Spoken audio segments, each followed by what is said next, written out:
Ce matin, nous sommes à la riposte policière, un quartier de non-violence. Nous sommes dans une résidence tranquillement. Les gars viennent avec des lacrymogènes pour nous fatiguer. On n'a rien fait. On est le président Gbagbo arrive. Nous sommes fiers de FPI. On est fiers de l'accueillir. Pour rien comme ça, il y a des lacrymos dans le quartier. Les enfants, les femmes enceintes. Il y a plein de blessés. Pourquoi? Qu'est-ce qu'on a fait?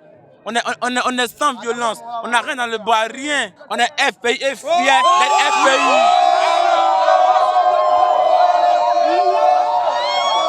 On n'est pas là pour accueillir seulement que les cadavres. Hein? Amadou Goff venait, on dit on doit l'accueillir. Ahmed Bakayoko venait, son corps venait, on dit on n'a qu'à l'accueillir. L'homme, lui qui est vivant, qui a fait combien de temps? 10 ans hors de son pays. On veut l'accueillir. Il dit il vient, on veut l'accueillir. Mais ils ne sont pas prêts pour nous laisser l'accueillir. Ils sont en train de nous gazer. Ils sont en train de nous lancer des lacrymogènes. Ils sont en train de nous lancer des plombs. Les gens sont blessés, les gens sont en train de souffrir ici dans leur maison. Tout le monde est gazé, tout le monde souffre. Il y a des malades ici. Hein? Mais pour ça, c'est pourquoi? Alassane là, il a dit que non, il est le frère de Gbagbo. Quand tu es le frère de quelqu'un là, tu ne peux pas... Quelqu'un que tu as mis en prison 10 ans, il va venir dans son pays maintenant, tu dis que non, il n'a qu'à venir. Toi-même, tu dis qu'il n'a qu'à venir. Le jour où il va venir là, tu t'en vas, tu voyages avec ta femme. Mais toi, tu as voyagé, on ne s'est pas plaint. Mais laisse ses frères, ils vont l'accueillir. Depuis le matin, on attend de lancer lacrymogène sur nous. Pourquoi? Mais vous parlez de réconciliation. Et il parle de réconciliation. Il n'y a pas de réconciliation. Tu ne peux pas faire réconciliation avec quelqu'un et puis l'empêcher de rentrer dans son pays ou bien empêcher sa popularité de l'accueillir. Nous sommes très heureux d'accueillir notre président Laurent Gbagbo. Ça fait longtemps, 10 ans que nous ne l'avons pas vu. Et maintenant que nous essayons de l'accueillir en plein cœur, à bras ouverts, ils essaient, regardez, ils essaient de nous empêcher. À main libre, nous essayons de venir à accueillir notre président Laurent Gbagbo, mais ils empêchent. Ils nous frappent. Depuis 4 h du matin, nous sommes là. Côte d'Ivoire complet. Actuellement, nous sommes dans l'aéroport Ciel-Douane. Les forces de l'ordre nous empêchent de rentrer à l'aéroport pour accueillir le fils du pays. Pourquoi le pays? C'est pas normal. C'est pas normal. Nous sommes fatigués. Tout ce monde que vous voyez sont pour une seule personne. Le monde que vous voyez est pour Laurent Gbagbo. Depuis mercredi, bien avant que je n'arrive ici, il y a eu des corridors. On nous empêche d'aller à l'aéroport pour accueillir notre président qui vient, qui a été exilé forcément, qui a été forcément emprisonné pendant 10 ans. Et ça fait 11 années que nous sommes dedans. Mais une population qui s'est réjouie de la libération, de l'acquittement, et qui veulent accueillir leur président sur le sol ivoirien. On les empêche. Par quoi? Par quoi?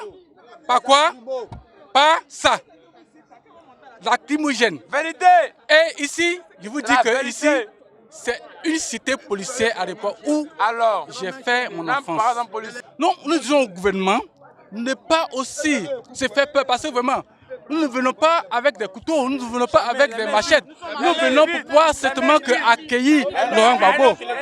Nous sommes de la joie de voir un des nôtres afin que nous soyons dans la joie. La réconciliation passe par là. Nous sommes étonnés. Nous sommes étonnés parce qu'un État gouverne avec des actes administratifs. Lorsqu'on veut interdire une manifestation, on prend un acte administratif pour donc interdire.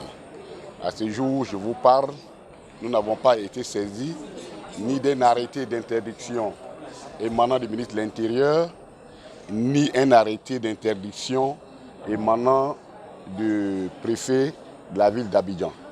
Ce sont ces personnes-là qui ont compétence au regard de la loi de faire la police administrative et donc d'interdire une manifestation.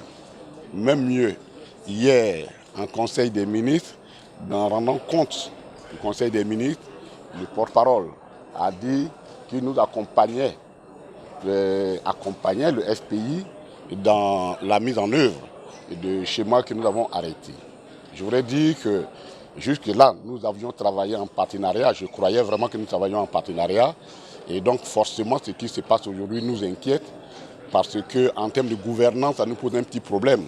Et le premier problème, comme je vous dis, la police ne peut pas agir, s'auto-saisir et agir d'elle-même, auquel cas il faudra désespérer de notre police et de craindre. Donc il y a forcément des manipulations derrière. Et je trouve ça dommageable parce qu'un pays où tout le monde nous regarde et toute la presse qui en parle, qu'on gaze les personnes alors qu'on n'a pas un acte administratif qui l'interdit, cela me paraît ne pas correspondre au bon fonctionnement des rapports dans un État. Et encore, cela viole l'esprit qui a prévalu jusque-là avec le gouvernement que nous avons considéré jusque-là comme étant un partenaire. Il ne faut pas, parce que donner au monde entier l'impression que bon, on est ouvert et que nous sommes totalement disponibles dans le cadre du dialogue, on ne peut pas prendre des éléments importants comme accorder le statut d'ancien chef d'État au président Laurent Gbagbo et annoncer au monde qu'on lui donne le pavillon. Pour nous, certes, c'est un élément qui fait partie de son statut, mais le plus important, c'est la population qui veut l'accueillir. Et je pense que ce double langage ne rend pas du tout service à notre pays. Et comme je l'ai dit, nous sommes engagés dans un processus de réconciliation et il faut mieux éviter les frustrations. Parce que hier, il y a des gens qui ont manifesté, c'est prévalent donc des temps des victimes. Personne ne les a dérangés, ils sont même allés dans des endroits pour manifester. C'est cette façon de faire l'administration qui crée parfois des frustrations et qui, à la fin du compte, pose des problèmes en termes de ressentiment, ainsi de suite. Nous devons aller au-delà de cela. Nous avons travaillé en bonne intelligence avec le gouvernement. Nous sommes les derniers jours. Il est malheureux, hein. On nous annonce des cars bloqués un peu par-ci, des arrestations par-là. Il y a manifestement une volonté d'empêcher les populations de sortir. Et cela viole vraiment l'esprit du continent. Et pour être déçus, oui, nous sommes déçus. Nous continuons de parler aux autorités de la Côte d'Ivoire parce que de toutes les façons, nous n'avons aucun intérêt à rentrer en confrontation. Mais ce que nous voulons dire, c'est que lorsqu'un gouvernement prend une décision, qu'un chef d'État fait une déclaration solennelle et qu'un gouvernement s'engage, il faut qu'il s'engage totalement pour éviter les interprétations qui peuvent se dégager lorsque les actes sont en déphasage avec les déclarations qui ont été faites. Je dis merci d'abord au peuple ivoirien, je dis merci au peuple africain par rapport à tout ce que nous observons. Le président Laurent Gbagbo a été acquitté, il a décidé de rentrer dans son pays avec l'intervention du président le président Alassane Ouattara qui a accepté d'ouvrir le pavillon d'honneur, qui a accepté que son frère arrive. Nous, en tant que chef tête couronnée, nous, l'esprit, c'est l'esprit de cohésion, d'unité et d'union. C'est ce que nous demandons d'abord à tout le peuple ivoirien. Vous voyez, le peuple a accepté de l'accueillir parce que c'est un fils d'abord, il est de la génération du Gbadjougou. Il y a beaucoup de choses dans l'organisation que nous avons quand même mises en place, mais apparemment, il y a un clan, il y a un parti qui n'a pas accepté que véritablement le peuple Atchan puisse dérouler son tapis rouge. Le tapis rouge, le président Laurent Gbagbo était président de la République. Alors il a incarné quand même la République, il a géré quand même la Côte d'Ivoire. Donc on ne peut pas le traiter de la sorte. Nous, en tant que peuple Atchan, on n'est pas d'accord de tout ce qui est en train de se passer.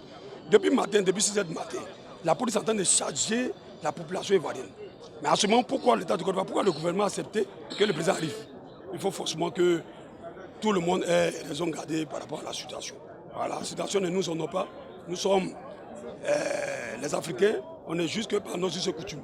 À travers nos us et coutumes, on respecte beaucoup notre tradition, donc du coup ça devient pour nous une religion. À quoi pas au président Laurent Gbagbo? L'arrivée de Laurent Gbagbo, véritablement, va créer ce qu'on appelle la cohésion sociale. Le président Gbagbo a été accusé, le président Gbagbo a été combattu, il a été accusé, il a été déporté, il a été blanchi. Il rentre chez lui comme un héros. Il rentre chez lui un héros, il a triomphé de toutes les attaques, il a triomphé de toutes les accusations. C'est le fils qui rentre chez lui. Il faut que les populations de Kubli, comme ils l'ont dit, expriment leur joie de voir leur frère, leur père, leur fils reprendre sa place, et comme je le dis, pour que le bateau ivoire avance. Le plus important, c'est l'intérêt de la Côte d'Ivoire, ce n'est pas l'intérêt des individus. C'est un sentiment de joie. Voyez-vous, c'est comme quelqu'un qui n'espérait plus. Mais il faut dire que j'avais gardé la foi, je vous l'ai toujours dit. Mais qui aujourd'hui a vu sa prière exaucée. Mon chef arrive, je suis un homme heureux. J'ai juste un petit point noir. C'est que je vois nos camarades, quelques-uns qui sont gazés et tout ça, je ne sais pas pour quelle raison, mais j'aurais souhaité qu'on trouve une solution pour qu'on ne voit pas ce genre de scène. Il faut que nous allions tous à la réconciliation. Il faut que nous apaisions ce pays. Il faut que nous normalisions tout ce qui peut se passer. Que nous fassions vraiment de la politique et que la Côte d'Ivoire aille de l'avant. Il faut que les Ivoiriens, qui sont des frères, se regardent en frères. Tout le monde est là. Le président Laurent Gbagbo est arrivé. Bientôt, certainement, notre frère Charles Blé Goudé devait arriver. Tous les exilés vont rentrer. Mais il faut qu'on se mette ensemble pour construire ce pays, mais surtout pour construire la paix dans ce pays. Nous sommes venus accueillir notre frère, notre président, n'est-ce pas, président de notre parti. Et je veux dire que nous sommes très heureux d'être là. Le président nous a dit qu'il vient pour participer à la réconciliation des Ivoiriens, de tous les Ivoiriens et de tous les habitants de Côte d'Ivoire. Donc nous sommes venus l'accompagner dans ce mouvement. Nous pensons que son arrivée va booster le mouvement de réconciliation et par ricochet envoyer la paix dans notre pays. Tous les Ivoiriens attendent cela. C'était un maillon marquant. Je crois que le maillon il est complet maintenant. Le président Alassane Ouattara qui gouverne actuellement, le président Henri Konan Bédié et le président Laurent Gbagbo, les trois peuvent impulser le mouvement de réconciliation. Dans les cours communes, dans les cours UP, partout, dans nos différents ministères ou entreprises, nous parlons tous, les Ivoiriens, ce n'est pas tous. C'est les hommes politiques parfois qui créent les problèmes. Et dès l'instant qu'ils sont d'accord, nous pensons que si les trois se mettent ensemble, la réconciliation adviendra rapidement. Et nous les accompagnerons, nous les élus. C'est un grand jour pour la Côte d'Ivoire. C'est un grand jour pour la Côte d'Ivoire. Pour moi, c'est un grand jour aussi pour la réconciliation, pour aller à la paix. L'arrivée du président Laurent Gbagbo, je pense que beaucoup de personnes doivent être fiers de son arrivée. Même nos camarades de l'autre côté doivent profiter de son arrivée pour aller à la réconciliation. Je pense que le président Laurent Gbagbo vient pour réconcilier les Ivoiriens et rassembler les Ivoiriens. Rien d'autre.